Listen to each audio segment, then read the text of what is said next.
சீவன் கொடுத்த வரம்.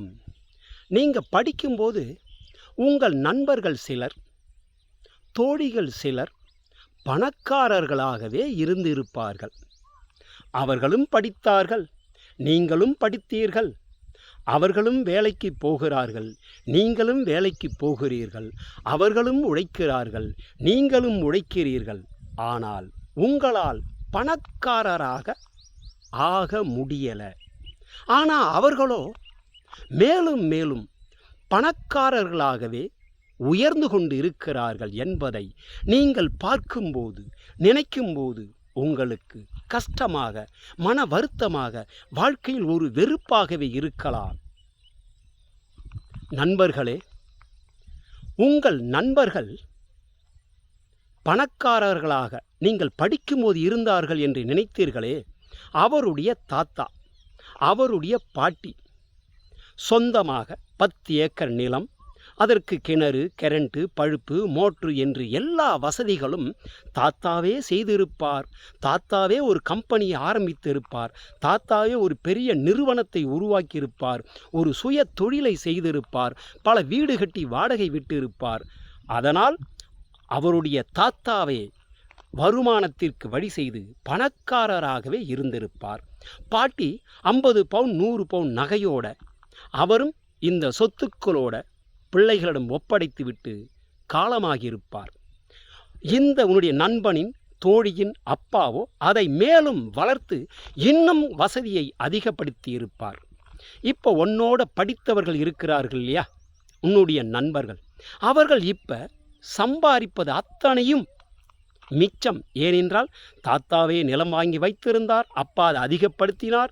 தாத்தாவே கார வீடு என்று சொல்லக்கூடிய அன்றைய மெத்தை வீடு கட்டியிருப்பார், சீம ஓட்டு போட்ட வீடு கட்டியிருப்பார், ஒரு சுய தொழில் செய்திருப்பார், ஒரு கம்பெனியை உருவாக்கியிருப்பார், ஒரு கடை வைத்திருப்பார்.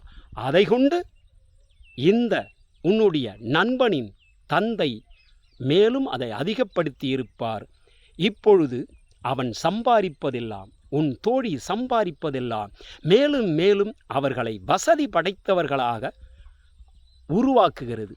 ஆனால் நீயோ பரம ஏழையின் மகன், பரம ஏழையே உன் தாத்தா, ஒரு கூரை வீட்டில், ஒரு ஓலை குடிசையில், நிலமில்லாமல், நிறைய ஒரு 4-5 வீடு இல்லாமல், சுயத்தொழில் எதுவுமே இல்லாமல், உடலுழைப்பால் ஒரு கூலிக்காரனாக, ஒரு சின்ன விவசாயியாக, தினக்கூலியாக இருந்துதான் உன்னை உருவாக்கி இருப்பார்கள்.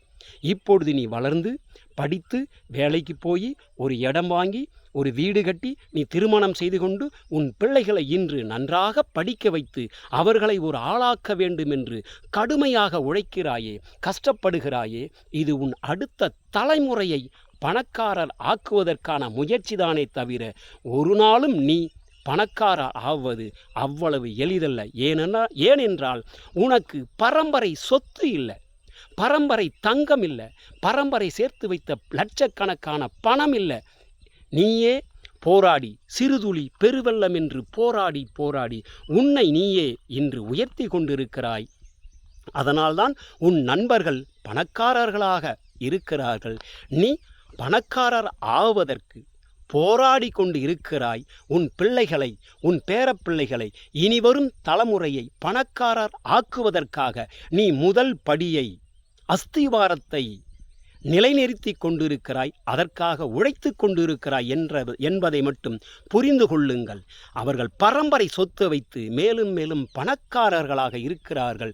நீயோ பரம ஏழையாக இருந்து இன்றைக்கு பணக்காரர் ஆவதற்காக போராடி கொண்டு இருக்கிறாய் என்பதை தெளிவாக புரிந்து கொள்ளுங்கள். சித்தர்களின் ஆசீர்வாதத்தோடு சிவன் கொடுத்த வரம் எல்லோருக்கும் சொந்தம். மகா துரை.